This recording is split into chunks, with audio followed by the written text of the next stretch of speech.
Welcome back to the Chip Lunch podcast. It is a pleasure to be either in your eyes or your ears, whether you're watching us or just listening. I've missed you guys, and it's great to have you. It's great to have you back. Something else that I've missed is Braden. It's good to be back. My one of our usual co-hosts. Yeah. Fantastic to have you on. Looking very corrugated. Corrugated?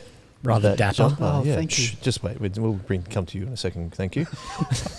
Wait until you're introduced before we talk to you. And I like how you like keeping your mouth shut. Yes, how are you? Corrugated, ready to go.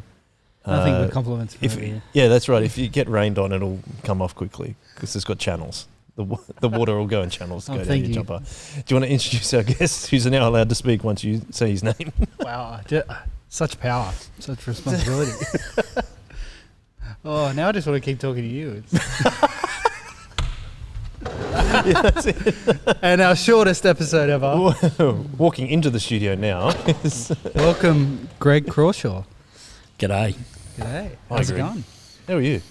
I'm good. First day back at work for the year, so that's a bit tired, but otherwise good. That's a great... What a great time to do a podcast then. When you're tired and a little bit emotional, we find out they make pretty good podcasts for some reason. People must listen to it. It's like watching reality TV. Awesome. You can they listen to it and then judge everyone on it, and they feel good about themselves. Yep. You're looking... I feel like I haven't seen you for a while. You're a bit hairier than I saw you last. Yeah. I'm channeling my uncle, Yes? Uncle Chris. He's got a bit of a beard. Yeah, okay. And, yeah, I don't like the look of me without a beard, so... Oh, really? Okay. Is that just you, or is there other people that said the same thing? No, it's predominantly just me. Okay. And the fortunate thing is my wife hasn't known me without a beard, so she can't complain. Ah, very good. And this is a longer length than I've seen before. How long has it taken to grow at that length, do you think? I think I grew at this length 2019. I started growing it longer. It's COVID beard. Yeah, a bit of a COVID beard. But I had a beard. I've had a beard for the last 10 years. Yeah. But I grew it long in the last couple of years. Mm-hmm. And you said that your first day at work's been because you're a teacher. That's It's right. a very teacher shirt. I'd have to, if I may say so. Why? I don't know. I just feel like you walked in and you're like, that's a teacher. But you did walk in with sunglasses on, which is like, I wonder if he does that as a teacher all the time. You should do that. Just walk in, a bit of a power move, come in. Well, my future is so bright. Oh, that's true. I love that. That's one of my favourite comedians. Chris D'Elia says that. He's like, goes on a podcast and they're like, take your sunglasses. He's like, my future is too bright. That's right. It's a great comment. Anyway, welcome to the podcast. Thank you. Thank you for having on. me. No, it's very exciting to have you on. No, thank you. No, thank you. No, thank you. Please. Why don't we ask the opening question that we always like to ask, which is, how do you like to eat your hot chips? Hot Hot? with salt and vinegar. Ooh. It's the English in him. It is the English in me, very much so. Because your mum was on this podcast quite a long time ago, and she said the same. She was the first one. But to say she's not vinegar, I English. think. Yes. Oh, that's true. She's Australian. She's Australian. Sorry. Well, she's So it's obviously my mum's influence. influenced by. There you go. Yeah, that's right. Is it what does the vinegar do for you? Because like people know about salt and vinegar crisps. Yes. What, is it any different on a hot Well, chip? they're salt and vinegar chips. Yeah. Okay. They're not crisps. We're not in England. Okay. Thanks. Okay. Thanks for working with me. Doesn't it make it soggy? No, because you don't put enough on. Yeah. You don't put too much on. Is it like a dash? Is it a sprinkle or is it? No, it's a fair wipe. It's a glug. But yeah, enough not to make them soggy. Right. And you've got to eat them fast enough. Yeah. That's the other thing. Yeah, so they don't get cold. And That's right. And I eat reasonably fast, so I'm fine. okay. Any sauce? No.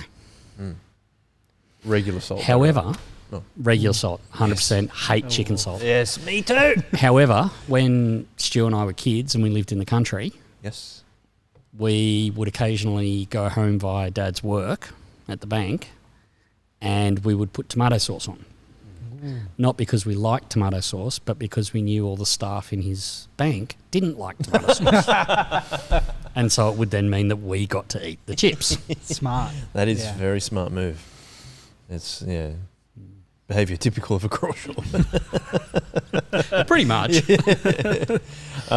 Any particular place that you like to get your chips from, or like even something else I like to ask people was like, do you have a particular memory about hot chips? That was a good one actually with the sauce. Well, that Anything was else? yeah, that's a great memory. Yeah. Another memory. I wouldn't say there's a particular place I buy my hot chips from anymore, but a particularly good memory was when I was a kid growing up. My grandparents would do a day trip down to Wollongong and sit at Wollongong Harbour and have fish and chips with my grandparents. Yeah. So that was a great memory. That's back in the 1970s. Yeah, sweet. There's quite a lot of people that did that with their grandparents Yeah. And we used to have to pay a toll. on the F6. Yep. Because on there the used to be a F6. toll there. Yep, used to be a tollway. Wow. Whole 40 cents. Yeah, when you Oh. go through Helensburgh and you come at the Yeah, top Don't of want the to do hill. that one too many times. do you? That was also the place that my grandfather got booked for speeding in his little Morris 1100. Oh. And he was impressed with his car. He wasn't upset That he about could being speed. booked. He was impressed that his car could actually break the Must have speed been limit. going down a pretty big hill. Well, it's the big hill after the toll gate. Yeah, Oh. going down that big one. Yeah. So I don't know if you know, because you were quite young, Braden. Oh, thank you. And I actually remember the toll gates being there, but it's where you go through Helensburgh, go up Yep. the hill, and it's Yeah. at the top of that hill. Ah, okay.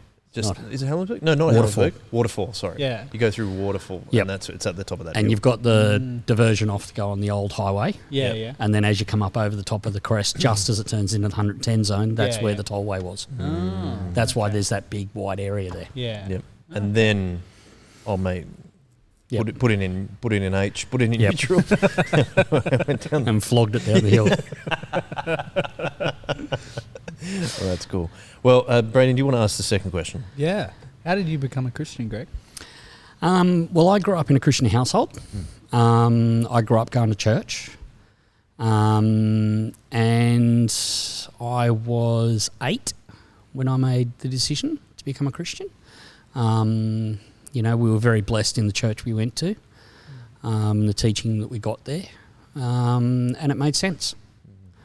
My brother, he became a Christian earlier than me. So I had that influence in my life, but I don't think I bowed to a family dynamic. It was something that became real to me, and to this day I still remember I was standing on the back deck at my parents' place in the afternoon. And said to Jesus, this is God, this is it. I want you to be in charge. Been a Christian ever since. Had my ups and downs in that Christian walk. But yeah, so it was just, the message was real. Yeah. And I feel really blessed. I don't have, that whole wayward son, prodigal child type story. And as a kid, like a teenager, that was a bit of angst for me at times, was that I didn't have that story that was this amazing story. But I look back now and think I've got an even more amazing story. Yeah. I've walked with God my whole life, basically. From the point, of an 8-year-old, I can make a decision for myself. I did. Some people that we've had on before, they say they grew up in a Christian family, and they say that there's a time that they took it on themselves, and it's often in their teenage years. But it's interesting to say that you felt like you took that on earlier, like at the age of 8. It was an evolution. Yeah. Right. So I definitely did become a Christian at 8, and I did own it as my own. I think the next stage, though, in the late teens, was that whole thing of working out what of it was mine.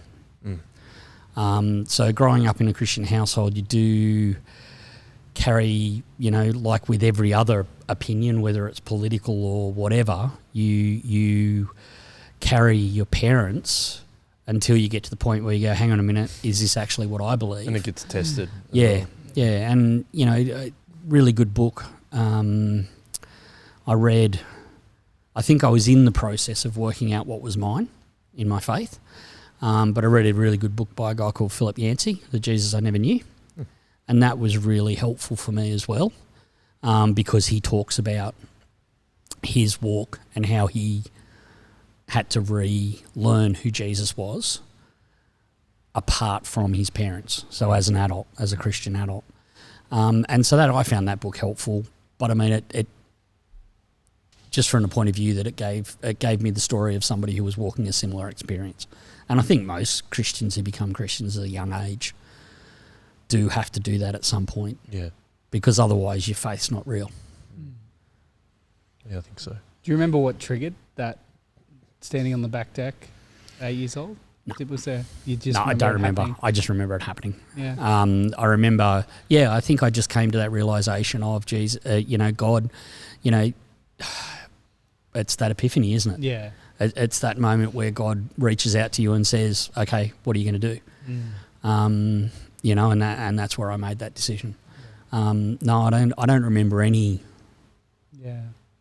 event that motivated it. Yeah. It was just at that point in time, that's where I came to. Do you notice, even when you became a Christian at 8, do you notice things changing for you, or is it more when that other time you mentioned when you were a teenager reading that book? Did things change? No, look, man, that's a hard question. Not hard from the point of view of difficult to understand, difficult to answer. Look, I had been a strong Christian up until then. My nickname at school was the Christian. The Christian. The Christian, yeah. So did someone go, "Hey, the Christian," or they just? No, they shout out the Christian, and everybody knew who they were talking about. And again, at the time, I found that tricky because that was hard. But looking back, man, that's awesome. Yeah. What sort of witness was I? Not always a good one, I can tell you now. But the fact that they knew that I had a faith, and that I was different. So that was good. Look, like I've struggled. I've done stuff that I shouldn't have done. Haven't we all? Yeah. And made some pretty poor choices in my life. But it still was my own.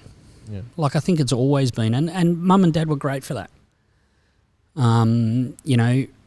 Mum and dad always pushed it back onto me of what do you think you should do and what do you think.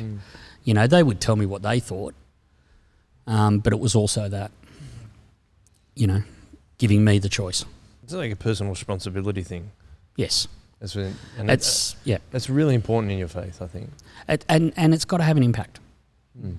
One of the things I've noticed with people is they talk about having a faith, but you don't see it change who they are, or it changes their behaviour, or the way they react to people and those sorts of things. And I hope that people see that in me, that I react differently than others. And I feel really blessed in the job that I've got at the moment because I think people do notice that. People do notice that I'm different. And they don't quite always understand that I'm different, why I'm different, because I don't proselytise, mainly because I'm not allowed to in my job, which is okay, that's fine. Because you're a teacher in the public system. That's right. But I do regularly get kids say to me, "Are you religious?" Interesting.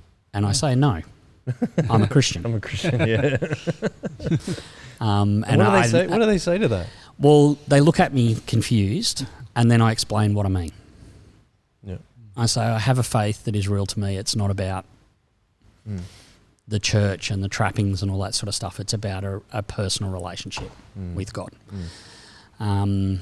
So that's just my personal definition, I suppose. But that's, and so that's great. It's interesting that the power that God has when he works through his people. I've been thinking about this lately. I don't know if you've ever seen the Test, which is a documentary on the Australian cricket team. No, don't like cricket at all. That's okay. But it's a real waste of time. Marnus Labuschagne, who is one of the better batsmen in the team, is a Christian. Right, okay. And so they talk about his faith on the actual documentary, and he puts an eagle on his cricket bat, which talks about a verse from Isaiah 14 Yep. about flying. Rise up like eagles. Yeah. Yep. And so he puts every time he gets a new bat, he puts a new sticker on it. Anyway, so some of the teammates are like, "Oh yeah, it's funny. I should just get a crow on my bat too," and stuff like that. But it's interesting to hear that Steve Smith, who is probably Australia's best batsman, is.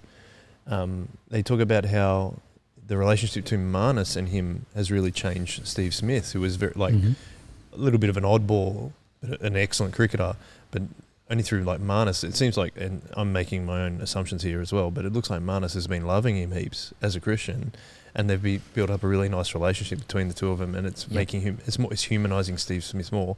And then recently he just scored 2 centuries in the Big Bash League. So, I mean, hopefully, that's really cool if Marnus is helping out. So I think it's just similar to what you're saying, is that even if you're not allowed to proselytise or talk about Jesus, how much your actions and the transformational work of Jesus does have an impact on society wherever you're working. I mean, I remember we had Jono Gale on a while ago now, but he said that he had quite a difficult time at school, but he rocked up to the school you used to work at, and he had you as a homeroom teacher, and he said that massively affected his experience at school positively. Which I think is a really cool opportunity you have to love the kids that you're in contact with. It is.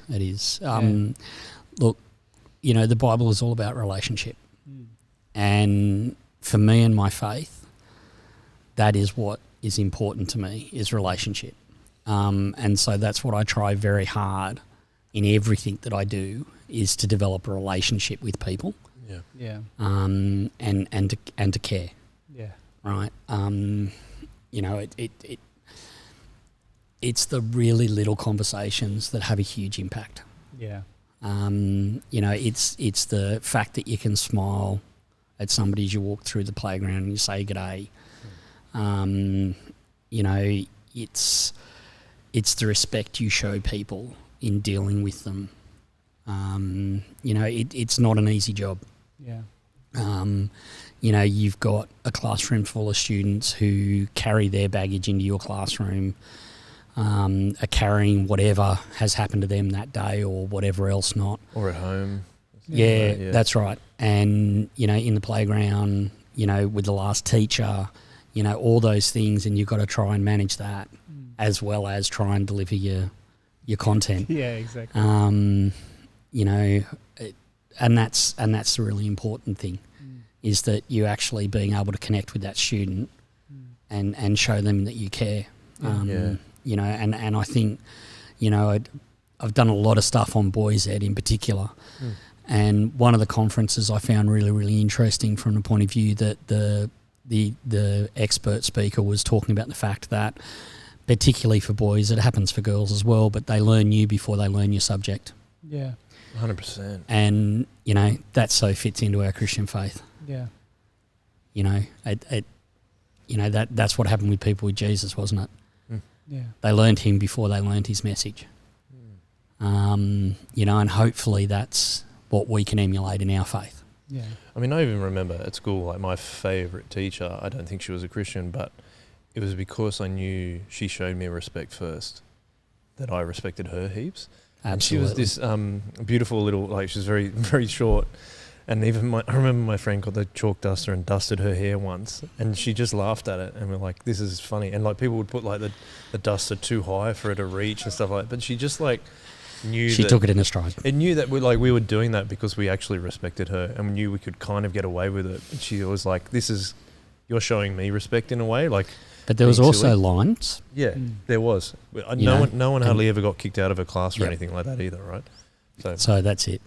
You've got to have that respect and that consistency, and I think that's a big thing as well. Is in relationship you need to be consistent. And I've tried that in my life. Hasn't always worked, but yeah. So we kind of got digressed a little bit into your teacher, which I actually really enjoyed, because I wish I had more teachers like that, which is like I probably didn't show my teachers enough respect when I was at school either. I didn't always do. Mate. Don't worry about that. That's it. But maybe we had to do it to find out how best to be a teacher. Even though I'm not a teacher. Look at it this way. I can look at a kid in a classroom and see the glint in the eye and go, don't do it. Yeah. And they go, do what? And I go, I say, do whatever you're just about to do. What you're thinking about, yeah. And they go, how do you know? Like, well, a bit of experience, I man. used to be there. That's it. So why don't we rewind back to your teenage years? Mm-hmm. You read that book that was really formative in your faith as well. What were the later stages of high school being a Christian? Like you've just called the Christian, which is so you were saying that was tough too, because a social situation like that. A student started at the school in year 10 or year 11, and his nickname was the Terminator. He was built like a brick outhouse. Is everyone called the something? Yeah, I think so. But anyway, this guy was huge, and he just used to walk up and punch me. Right? And I have no understanding of why the guy would do this. Right? And, thank God he gave me the gift of the gab. And, one day this guy walked up, punched me in the chest, felt like my chest was about to cave in. It hurt that much. And I looked around and went, geez, the Mozzies are bad today. And everybody else laughed, and that was the last time he punched me. Yeah. Wow. So that was nice. But so that was the sort of thing, it was hard. Right, because the cool kids didn't want to hang out with me. Yeah, I've never been cool. Mind you, now that I don't care what people think about me, I've suddenly become cool, which is just weird. But anyway, the kids at school think I'm cool because I don't care what they think of me. Oh. Which is nice. So that I became heavily involved in the youth work of Guymer Anglican. And I persisted into that into my mid-20s at various different churches, depending where I was. So because I was very aware that my faith meant I had to do. Mum and Dad were good in guiding that as well, but faith meant action. Yeah. Mm-hmm. So it's not by works you get to heaven, but because of your faith you do the works. And I'm still involved in ministry. I'm still involved in helping out at church, and that's because of, God calls us to. Can remember Stu once giving a really great sermon where he talked about church being like a football game. Yeah. And he said 22 guys running around on the field getting completely knackered while 40,000 cheered on. And that very much is like church.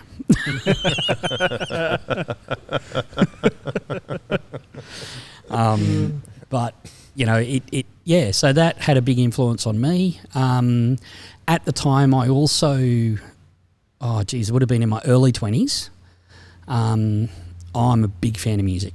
I have a very large music collection. Nice. And I woke up one day and my demeanour had been quite poor. Was that because you were listening to The Cure? I was listening to some pretty crappy music. Yeah, okay. And I woke up one day and God really convicted me and said, you need to change the way it works. And, the Bible's very clear about what goes in has an impact. Yeah. Whether it's talking about food offered to idols or what you look at, what you listen to, all of that has an impact. And so I threw it on Christian music. Really? And for a long time, that's all I listened to was Christian music. And a lot of people ridiculed me for that, or at the time ridiculed me for it. But I found that being a really pivotal moment in saying, okay, what is going in and what isn't. Yeah. And that had a big impact on my life from the way I suppose readjusted. I think that's huge for people, isn't it? Even now, I think a lot of people kind of try to build it up and take pride in, well, I can withstand this. I'm strong enough to deal with the things that I'm taking in because I'm a big enough Christian, like blah, blah, blah. Yep. Like, I feel like, but when actually it all seeps in. Yep, 100%. No matter what. 100%. Can I tell you a story in regards to that? Yeah. So my wife, she works at a Christian school, and they do like a chapel. I can't remember. It's at least once a week, and one of the teachers who really enjoyed doing talks did one where he showed a video of him starting to bake cookies, and he went out of the backyard and got a little bit of dog poo and put it in the mix, and then baked the cookies. And at the end of the video, and then he comes out and brings the cookies out. He goes, "Who's going to have one?" They're like, "Oh, I'm not having any." And he's like, "That's exactly what it's like just a little bit." Yep. Contaminates the whole thing. Yeah, it was really like it's rather brutal, but it's a good message. I'd have eaten the cookie. Probably not the first time, right? No. So sorry to interrupt the flow there, but I was just going to ask, just in terms of church, what because I know that you moved around a fair bit with your family, or a little bit with your family, because you started at a church in Cronulla, I think. Was that right? No, Woolooware. Woolooware. Sorry, I was close. Right. So Woolooware. West Cronulla. West Cronulla. Oh, ouch. People from Woolooware won't want to hear that. Yeah, I know. So we started out at Wollongong Congregational Church. And when the Congregational, Methodist and Presbyterian churches merged to form the Uniting Church, our church closed down. So we had the option of going to a Uniting Church in the area. But instead, Mum and Dad started looking around for churches and visited Jack Derrett, who was the minister at Gymea, and and he was a great catch. He really blessed our family. Great teacher, great man, godly man. He made his mistakes, but it was a good place for our family. Yeah, cool. And then when did you move? You moved out into the country, though. No, I moved to Wollongong. Oh, did you? Yes. Oh, you didn't go? Oh, no. Oh, sorry. Yes, we did. Sorry. I see what you mean. Yeah, so Dad's first branch as a manager was in Narandra. That's it, yeah. Halfway between Wagga and Griffith. We're only there for a couple of years. And I think we're at a Uniting Church there because the Anglican church there, even the Catholics called that high. Okay. So they still did all the bells and smells and the incense and all that sort of stuff. So so we went to Uniting Church there, came back to Gymea Anglican. Yep. And then I was there until I got married. Yep. Then I moved down to Wollongong, started going to Ostermere Anglican. Okay. And then short stint, we moved over to the UK. So spent 4.5 years in the UK. Went to a Baptist church there, which was great. That was a great family, and that was it. It's relationship. Yeah. Each of the churches I've been at, it's been the people, not the church, if that makes sense. And at each church I've been involved. I've involved myself in the ministry of the church because it's what Christ calls us to do. He calls us to go and preach the word. Did that. Came back, went back to Ostie. My first marriage failed. And so there was a whole bunch of church stuff in that. Ended up back at Ostie for a while, and then I met Rachel. And then we made the call to come to Soul Revival. Yeah, right. So, what has that mix of churches done for your faith, do you think? Because you said like the constant was relationships, but that's quite a number of churches. So being perfectly honest, I've only gone to Gymea Anglican and Soul Revival Church. Right. So what's it like going to multiple so many churches? You got a church shop. Yeah. Look, I think it's important to find somewhere that fits. But the really big important thing for me was the preaching. Were we being taught by somebody who was godly and gave a godly message? Most of the teaching I've had is exegesis. Where they're explaining scripture. So that I think was more important for me and my faith. And I think it makes your faith a lot realer. Why do you say that?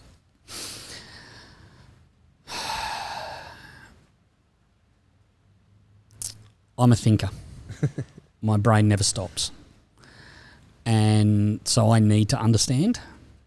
You keep thinking about it until you do understand it. Yeah. Yep. And I keep asking questions until I understand. I ask a lot of whys. Yeah, I'm like that annoying 2-year-old. Why? But why? So I think that's what's really suited me in my faith. Yeah. Yeah, okay. And so that you appreciate that teaching because it helps you with that, and as you try and not decipher, but like kind of process the Bible and Navigate. Navigate. And I suppose that's how it like goes back to what you're saying of like, if you're not active in your faith, then like an example, like an outworking of being active in your faith is actually seeing change in you. Yes. So that's an interesting connection that you say that it is that you need to think about it a lot, but also you want to see that change continually happening. So that's cool. You've also thrown out like a lot of stuff we were just talking about. So like I'm going to try and pull you back to a few different things. Tell us more about the music angle, because I mean I don't mind music, but Braden is way into music more than I am. So maybe you guys can talk shop a little bit. But why do you think music is so, like, why do you find music so important and so interesting? And then tell us what kind of changed for you, as you said you decided to go after, like, throw out all your non-Christian music and just really listen to Christian music for a long time. Let's just like delve into that a little bit more. So does music help you through high school? Because it did for me. Oh, 100%. Yeah. While I was doing my HSC, Bobby McFerrin's "Don't Worry, Be Happy" came out. Are you listening to records? Or absolutely. Oh, that's cool. See, I've never managed to get that far. Yeah. The sound of records is beautiful. And ideally, I would love an analog record player with a valve amp, Yes. but I will never afford that. I'm waiting. So- I'm waiting for my dad to give up on his setup. So he's got about he's got about 4 valve speakers. Nice. And I'm just like, and amps. Yeah, and a proper amp. And I'm just like, Wow. why don't you upgrade, Dad? Why don't you buy talking something about new, nerding Dad? it out. That's right. This is nerding it out. Yep. Yeah, I'm like, why don't you upgrade, Dad? You should upgrade to something that would work a little bit nicer. It doesn't work a bit nicer. There is nothing as warm as analog. It sounds so good. That's because they talk about with that guitar amps as well, right? Yeah. Is that like instead of having not automatic, solid state amp. solid state amps, you have the analog amps which blow out, don't you? Have to replace them. Yeah. Is that right? Well, yeah, but everything good doesn't last forever. Yeah. Except for heaven. Anyway. Just throw that in there. Except for heaven. Throw This is that a Christian podcast, except for heaven. God, Don't wanna get Jesus, in the trouble Bible, for read being more. Theological. Read the Bible more. incorrect. Isn't that it? Yeah. Remember Sunday school? Did you go to Sunday didn't school? go to Sunday We didn't. school. We're both from You non-Christian didn't go. families. Okay. Okay. So every answer at Sunday school was God, Jesus, the Bible, Yep. pray. And that's also because your dad was a Sunday school teacher too, right? 100%. Yeah. Yep. So you know even. And my mum, Oh yeah, of course. both were. Yeah. Yeah. So you know all the answers. I know all the answers. All 4 of them. That's right. So back to the music. Sorry. Sorry. So Yeah. where do your love of music come from? Where did your love I don't of music know. come from? Mum and Dad aren't huge into music. I would argue that it's possibly my dad's mother's family, because they were performers. They were her brothers and her father and uncles were song and dance men, so they used to perform in the halls in England. So I'm putting it down to that, but God's honest truth, I don't know. But I've loved music since I was a kid. And I have spent an awful lot of money on music, too much money. I then my first job was as a product manager in a retail chain called Coorong, Yeah. and I ran their music division. Oh, wow. And I used to work in a Christian nightclub as a DJ. Yes. Tell us more. I please. I did a DJ. I used to DJ at Black Stump, Oh, yeah. which was a Christian music festival. Yep. I think my biggest crowd was about 3,000 people. Nice. But So- also DJing is what you're saying is a little bit different now to what DJing is these Oh, very days, much right? so. Yes. So do you want to explain the differences, because I think that's important for our younger listeners. Look, we're in a transition period where you were going from records to CDs. Now it's all digital. But we were mixing so that you would put a record or a CD in, you'd have to change the pitch and the speed of the song to mix the previous song. Yeah, match the so beats your per beats per minute, all that sort of stuff. So I did all that. Didn't do it for very long, but I did do it. I've helped manage bands. I've been a roadie. So I got right into music. There was a period in my late teens, early 20s where I reckon I would have been at a gig nearly every weekend. I was driving all over Sydney, and at the time it was fantastic because there was a lot of Christian bands that were doing a lot of performing. And so I think the big thing that I saw through all of that was that how much of an impact it had on bringing young Christian kids together to share their faith and to share an experience that was not just you're on your own, you're isolated, you're in your own little church. It was you were going to events where there were thousands of people and they were like you. And that became really, really, I suppose, pivotal for me. And it really showed me, like, the whole Christian music side of things really gave me that, like, I can't feel morose or depressed if I'm listening to something that's glorifying God. I can be thoughtful, but there is that hope. And the message of hope that comes out of the lyric and the content, doesn't matter what style of music you listen to. I listen to a lot of things, a lot of different styles. Or should I say I listen to both styles, country and Western. Sorry. I do love my Johnny Cash, though. I do like Johnny Cash. Beautiful man. Talking about a Christian influence by his love for people. Yeah, right. He had a lot of experience with Rick Rubin, really famous producer. Yep. You're looking a little bit like Rick Rubin. Yeah, I was going to say. And reading what Rick wrote about Johnny Cash after his passing was quite remarkable. Have you heard the AC/DC talk about Rick Rubin, though? No. Malcolm and Angus Young are like, he was never there. Because he produced Ball Breaker, their album in '95. Right. And he was like, oh, Mr. Like, there's an interview series where they talk about every album, Malcolm and Angus. Yep. And they're like, 95, eh? Yeah, Ball Breaker. That was with Mr. Rubin, wasn't it? Like, they could just tell they were not a fan of him. And which is funny given how, like, the reverence other artists talk about. Well, Johnny Cash did 5 albums with him. Yeah. And which is crazy. Yeah, Johnny Cash has heaps of, if you look back, there's even audio, like you can look up of him reading the New Testament. Like, he did audiobooks of him reading the Bible. Did he? Pretty cool, yeah. Yeah. Remember well, he used to be the representative for Youth for Christ USA. Yeah. So, very strong Christian man. Yeah, right. I actually, talking about coming back, really looping right back, what got me into Christian music was a youth minister called Greg Fay, and then one of the youth workers, Mick, and I can't remember his surname, took me to a Larry Norman concert in 1983 at the Entertainment Centre in Sydney, and it blew my mind. Really? Why? Just like I said, the number of Christians that were all getting together, and the fact that you could have a guy that was as talented as Larry Norman performing and singing about God, and then at the end of the concert, he actually said, "This is going to be my last song, and I don't do encores because that's all crap, and that's bringing the glory on me, and I want the glory to go to God." And so he sung the song and he walked off, and there was about 2 or 3 people that started trying to chant, and everybody else just went, "Yeah, nah, It's not happening. It's not happening," and it was just a great experience. Yeah. So yeah, that's Yeah. So it was also because like you heaps into music, so like a lot of the non-Christian stuff you were listening to is like it's really they're really talented musicians. So then go see Larry Norman do the same thing from like a Christian perspective. Yep. Yeah. And heaps of people have said to me, "Oh, but Christian music's not as good." And I just say no. Think of how many musicians are out there pumping out music, and how many are actually really good. And you've got a smaller subset of Christian musicians, so how few of those are going to be really good?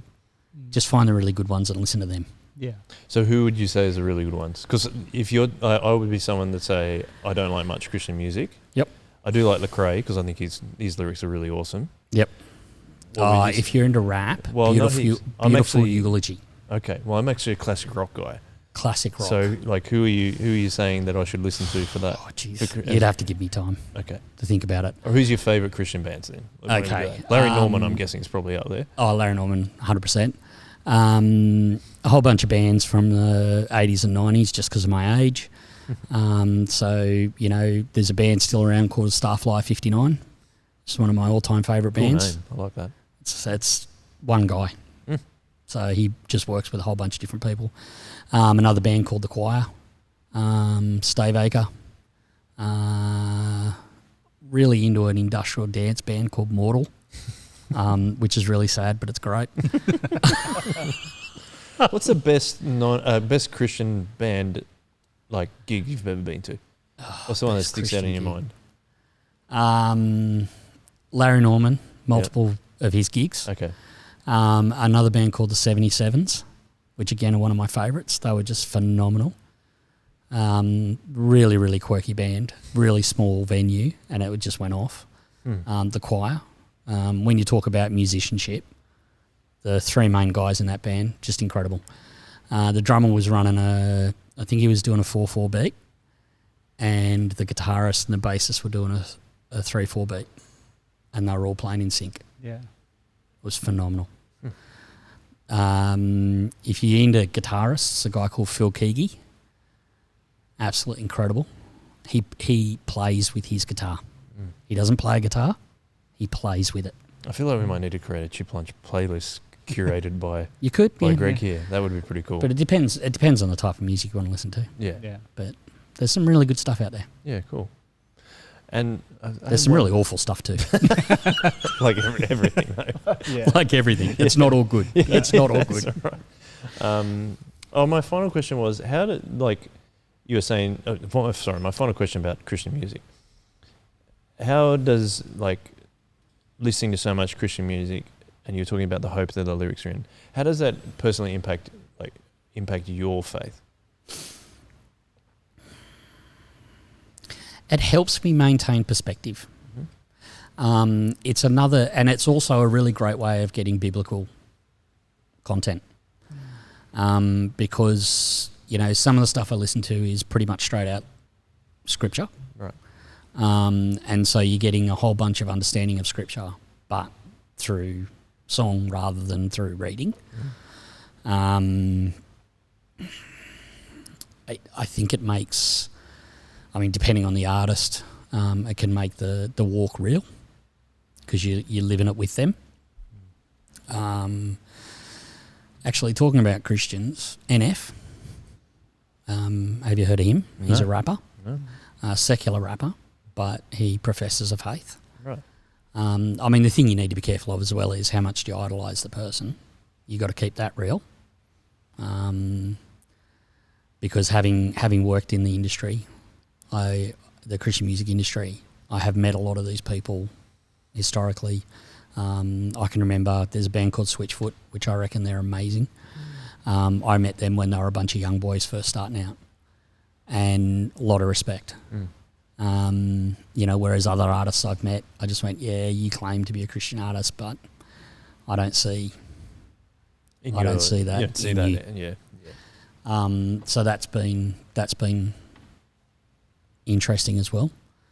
But it's about keeping it real. Keep it real. You keeping it real, Brad? Always. I hope so. If we move on from Christian music, actually, Braden, give us your perspective on Christian music. I think I've got a weird relationship with Christian music because I didn't grow up listening to it. Same. And I think, like a lot of things, it's easy to profess that there's nothing good anymore, but not put any time or effort into trying to find anything good. I think that just like I am not a massive fan of mainstream music, what would be on, I don't know, Nova Radio, or whatever. Yep. So why would I be a massive fan of what is on Christian radio? Because like Greg said, the top, like there's only 0.00% of people are getting played on regular radio. So that's even smaller for Christian music. Yep. So it's got to fit a very specific genre maybe or line to get played on that kind of thing. So you just have to dig and find stuff you like. And I think that's gotten a lot easier with Spotify and YouTube. And you don't have to just go in and the recommendations you don't have to go great. into Sanity and go, that album cover looks cool. I guess I'll spend $12 on this. Yep. Instead, you can kind of just keep following the recommended and the things down great rabbit holes. And I think I really in the last couple of years, I think I've found much better stuff than just through being able to go through Spotify. You don't have to be huge to get your music out there anymore. So I think it's a lot easier. I think a lot of people complain because it's a lot easier to put music out. So there is more music. There's more bad music, but there's also more good music that you can listen to. But it's about working to find it. But, I spent way too much time in record stores when I was younger. Yeah. What's the number one record store back in the day in Sydney? Most probably Red Eye. Yeah, Red Eye is still... Where's that at? Sorry? Near Queen Victoria Building. Yeah. So Red Eye... like underground, isn't it? Yeah. Yeah. That was the preferred record store of choice. Right. Yeah. But I also spent an awful lot of time going through secondhand record stores. Yeah. Because you might get that hidden gem Yep. you're looking for. Yep. That makes a lot of sense. All right, let's move on from music for a minute, because it's really, really enlightening to talk about that. You mentioned also, you said that your first marriage didn't continue, and then you've also married Rachel, and you have what I think is easily probably described as a blended family. Yep. Tell me about that, and whatever you feel willing to share, because there's obviously some things you probably don't want to talk about, which is understandable. The stuff that's not appropriate for me to talk about. Yeah, I think so, and that's totally understandable. Let's take a long-term view of that. What do you think that God's taught you through that, and how have you responded to it? While most probably the worst experience of my life, I feel really blessed. I actually think that if I stayed married, I possibly wouldn't have stayed a Christian. And that's for a whole bunch of reasons, not about my ex-wife, but about myself. So there's no blame there. Please don't hear that. I think I had invested an awful lot in who I was because of what I was. So being a husband, a father, the job I had at the time, all of that sort of stuff. Whereas now I think I define myself a lot more by who God sees me. Not that I always do that successfully, but I think I'm a lot better at that now.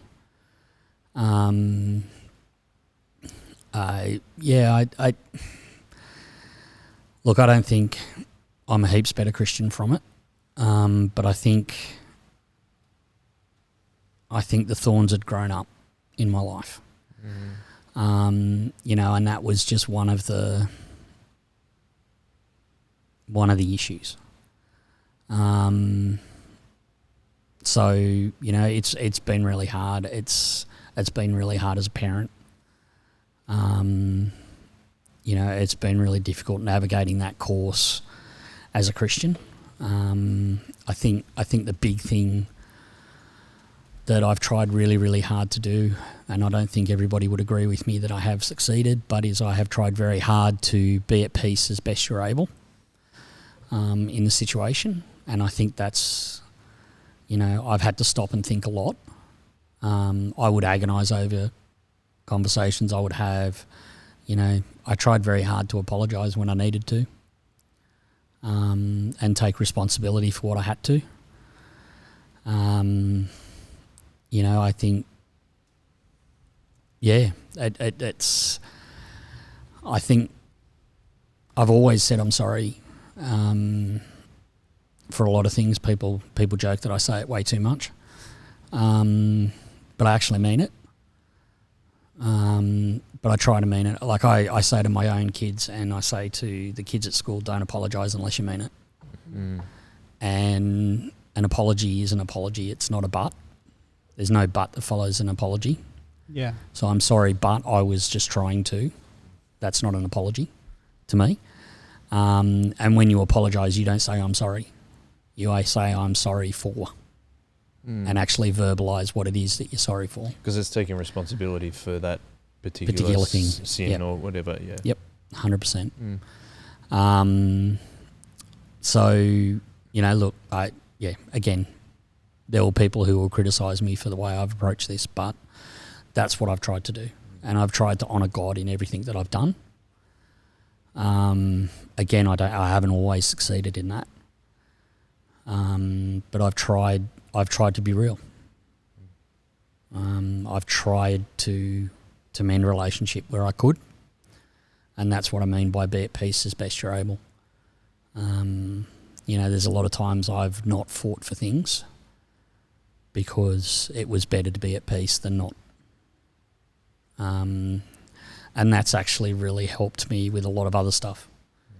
It's pretty rare I get upset with people these days.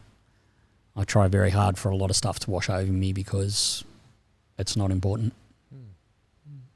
You know, if somebody, like I'm a huge coffee snob, if somebody makes me a bad coffee, I don't go and complain. I just throw it in the bin and walk away. What's your go-to coffee place? Four Little Beans in Woonona. I've actually heard about that place, I think. It's a good place. Quite good. It's very good coffee. I'll have to take a day trip. For coffee. Great people as well. Yeah? Known them for way too long. That makes it even better. It does. Yeah. Is it one of those places they're like the usual? Yes. No. That's the one. What is it? What's your go-to? I want to know. Double shot, flat white, small. Okay. Small Okay. though. Extra coffee, less milk, bro. Yeah. It's all about the coffee. Yeah.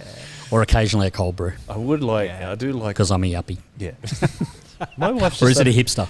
No, my daughter called me a hipster. Hipster. Yeah. I went into a coffee shop with my daughter, and they said, and she started to order for me because I'm that predictable with my order. Yeah. And I said, "Oh, do you have any cold brew?" And they said, "Yeah." And I said, "Can I have one of those?" And she turned and looked at me and went, "You're a hipster." My wife's just started drinking iced coffees. Sorry? So my wife's just started drinking iced coffees in the last. But it's interesting. She didn't. As in with milk? Yeah, but so I can't do it. But only in summer.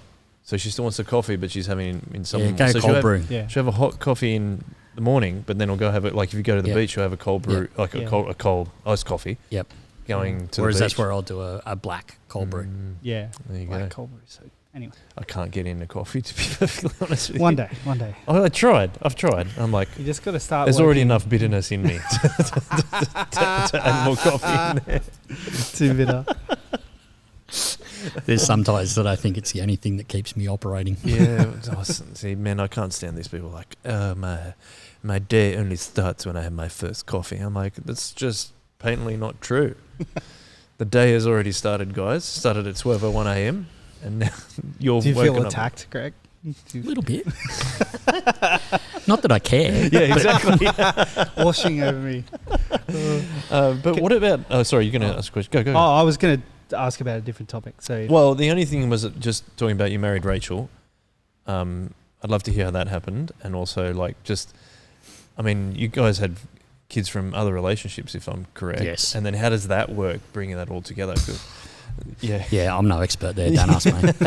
We've done it more than I have. Well, we met at work. Okay. So we were both teaching at the same school. Look, it took me a long time to get to the point of thinking about another relationship. I think that's understandable. it was interesting because for a long time there, I never saw me having another relationship. Just from the point of view that, yeah, I just needed to deal with my stuff. Mm. But I think it's God's timing. Rachel talks about the fact that she was saying to God, I need somebody.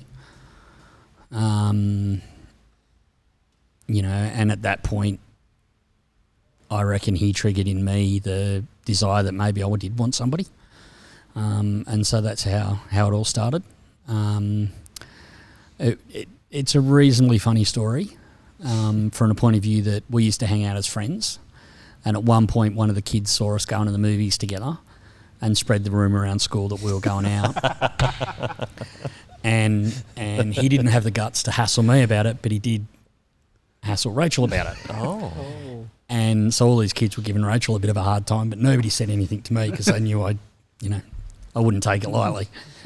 And so Rachel came and told me, and I went up to this kid and I said, do you think I'd be as stupid as that to take her out where I knew somebody like you would see if we were going on a date? And he said, oh, that's a good point. And I said, so you need now to rectify this and tell everybody that we weren't on a date. And so that rectified, and within a couple of months we were dating. And so then that was great cover. Yeah. And it wasn't until we actually got engaged that most of the school knew that we were going out. So it was pretty funny. That's not bad. So keeping it quiet from work colleagues isn't bad. No, we did very good. There was only about 4 or 5 people, I think, that actually knew we were going out because we just kept it quiet. So it's pretty funny. I don't think I'd be able to do that. Like in the context of school, I think it was a good thing to do. Hey, babe. I mean, Rachel. Let's just say something like that. Whoops. Stuff that one up. By the way, I do not call my wife babe. I think it's funny when other people are like, babe. I'm like, oh, that's funny. What are you doing over here, babe? Anyway, sorry, keep going. Having fun there? Yeah, I'm having a great time. I have a great time by myself here on this podcast. Is it time for me to leave? No, I'm having a great time listening to you. I suppose that you talked about how you met Rachel. Yep. You got married. How does it again, like I know I've asked this question a couple of times. Part of the reason we came to Soli's was for the kids. Because Rachel's kids lived up in the Shire, and my family was here, so it made sense that as a combined family we choose, a different church for both of us. I think was reasonably helpful. Blended families are tough. You got to show a lot of grace. Grace is the biggie.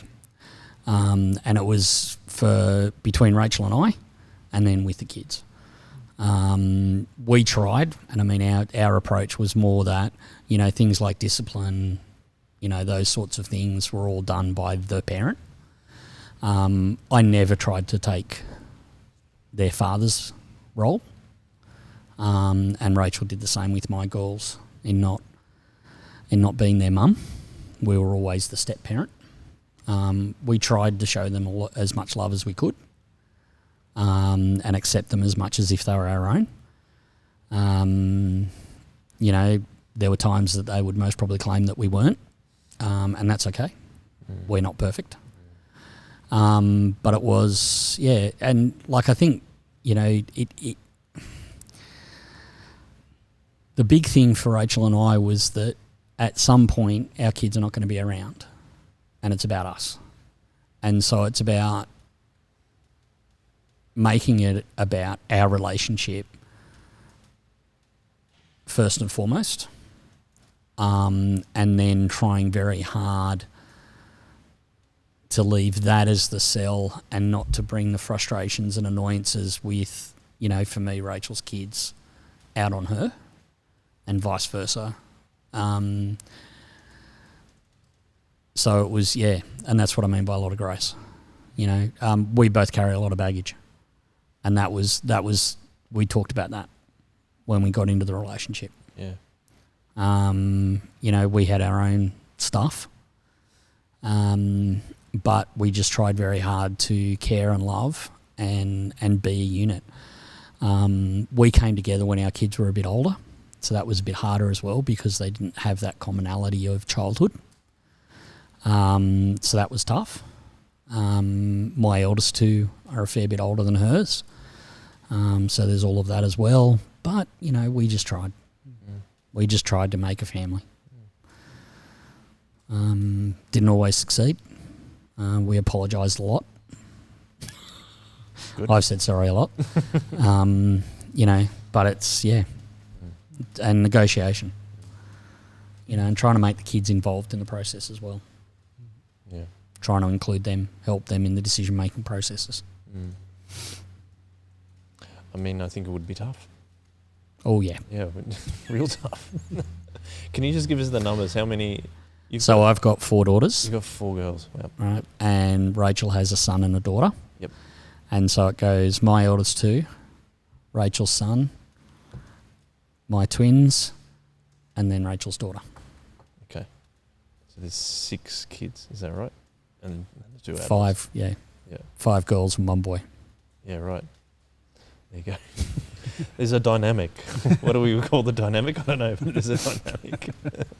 Brendan, you had a question? Oh, before? Yeah. Well, it was actually bringing it back to teaching's obviously a massive part of your life. Yeah. And has been part of your life for a long time. Did you always know you wanted to be a teacher, or is it No. just kind of something? How did that process happen for you? I'm a big believer in God opening doors. Yeah. I don't believe that God has how do I put it without being too contentious? I believe that the way God operates with us is that it's about us glorifying Him and making decisions, and us making decisions based on what we understand as glorifying Him. I remember growing up and it's, God's got a job for you and God's got a marriage person for you and all this sort of stuff. And reflecting on that, that's a lot of pressure. That's, what if I pick the wrong person? What if I pick the wrong job? So am I kind of going against God's will? Yes. If I make a mistake? Yes.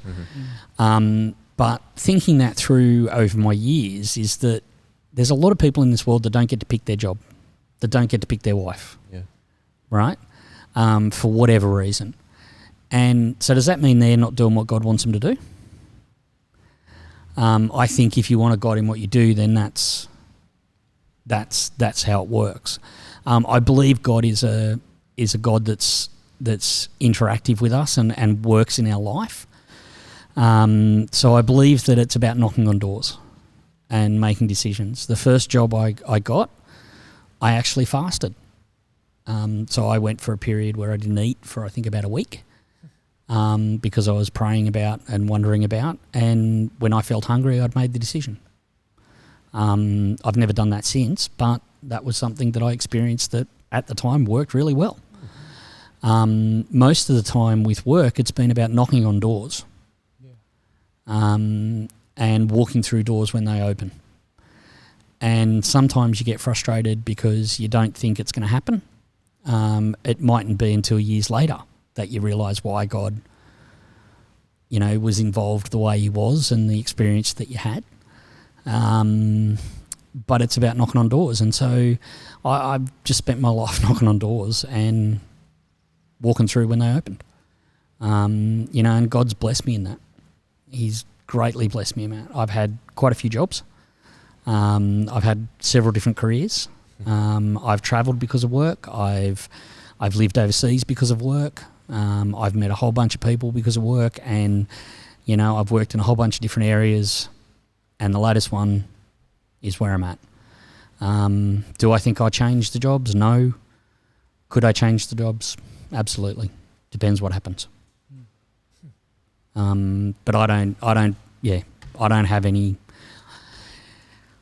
have a belief that God has a fixed plan for my life. I think He just wants me to honour Him in everything that I do. So what was the door that you knocked on to become a teacher? Well, that was a bit of a process. So where was I when I started? Look, I've spent a lot of my life helping people understand stuff. Regardless of the job that I've been in, I've done a lot of training. And a lot of it on the job training to actually help other people understand stuff and learn stuff. And so when I came back to Australia after living in the UK, I ended up working for Mission Australia as an adult education officer. So I was running a work for the Dole program. And it was sort of at that point that I thought, maybe teaching's the gig for me at this point in my life. And so I applied for a grad dip ed and got in. And that's what I'm meaning by knocking on doors. I've applied for jobs. I mean, my first job in teaching, I wasn't really intending on getting the job. I got a job interview and I thought, this is just a good experience to learn. Because I'd heard, 6 people had applied for the job. Yeah. It was a mat leave position for a year. And I walked into the interview. I had a job at Mission Australia. I was perfectly happy. I just needed to do pracs at a school. Yeah. And I got asked to apply for this job. And so I thought, I'll give it a go. And I was cash-as and cracking jokes and being stupid. Got a phone call the next day saying, we'd like to offer you the job. And my actual response was, oh, really? I'm going to have to call you back. So, and the rest is history. Yeah. What's the most rewarding thing about teaching and the most difficult thing? The most rewarding is seeing a light turn on in a kid's eye when they actually understand and know. And I say that would be as important as seeing a young person blossom. Seeing a young person, learn who they are and actually grasp hold of that and being able to speak into that. That would be the most rewarding. The hardest thing is kids making dumb decisions, and seeing kids lost. It's really sad. It's because it's like youth ministry. You want to save all of them. Yeah. And you can't. And that would be the hardest thing. Is watching kids make continual decisions that is going to end up really poor.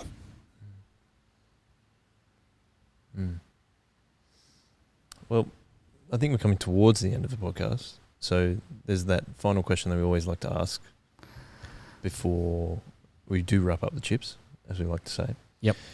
We've looked over at many different parts of your life, and I like it that we kind of jumped in. We didn't make it a full timeline. I think that was fun. What is now that you're an older Christian, what do you wish you knew when you were a younger Christian?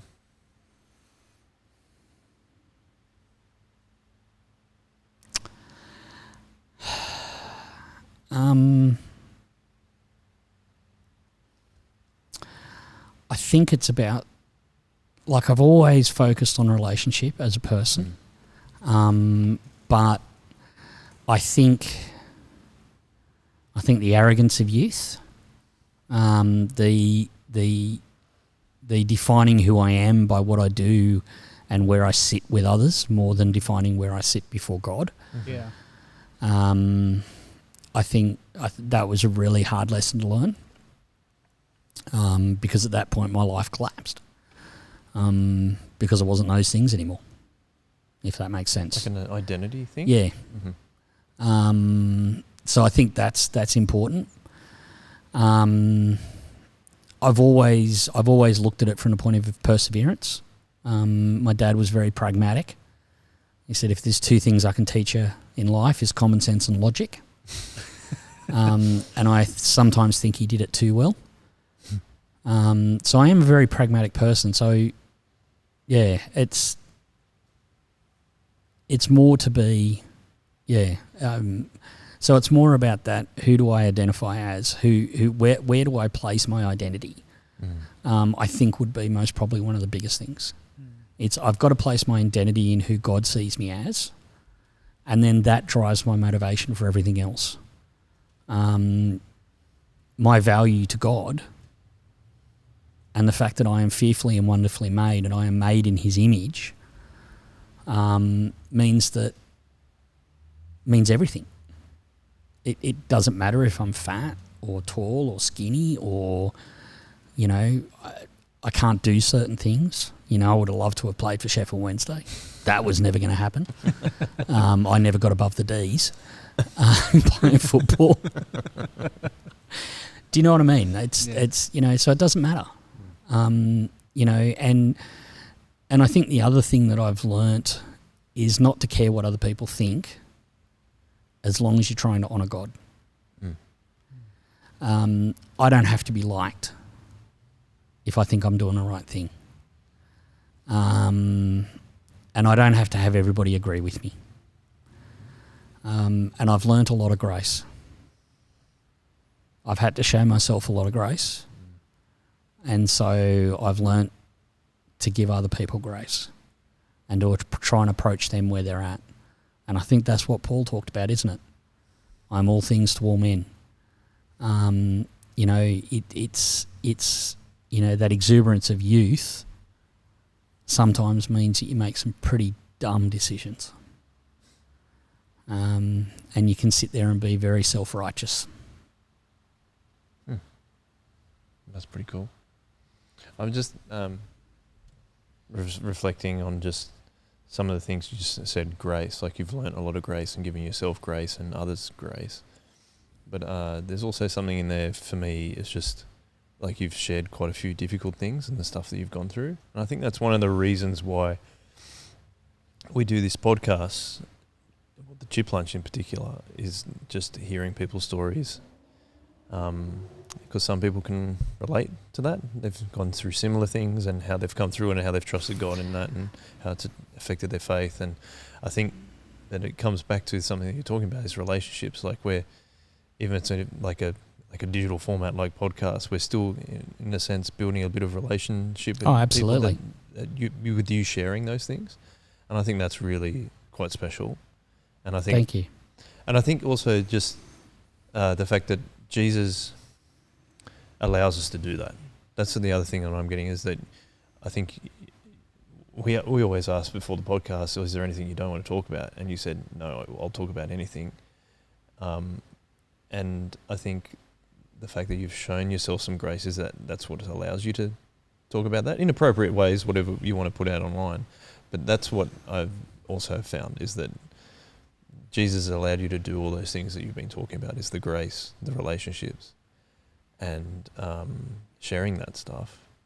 I think it's just been really nice to hear that. And as someone that I haven't experienced many of the things that you have, I think it's really good to give me perspective on those kind of things too. But because we share a faith in Jesus, we can share that and learn from each other and understand each other better. I think that's what's really cool. I have been blessed with a very good life. It has not always been an easy life, but I have had a good life. Yeah. You know, and that's, I think, what the Christian church needs to recognise in our society, is that we are blessed, incredibly blessed with all the things that we have and the access to what we have. But I think that needs to teach us that because of that blessing, we need to give grace. We need, and we actually need to approach people with where they're at. Never forget, my dad told me the story. I was talking to a missionary, an African minister, and the guy said, I would not live in your world for anything. He said, you've got all of this stuff, but your life is so much harder than ours. From the perspective of the stress and the anxiety and depression and all those sorts of things. Yeah. And I recently heard on the radio there was a woman talking about her experiences in Africa, and she basically said the same thing. You know, we have a very hard life, but we don't have the issues that you guys face. And I think we forget that.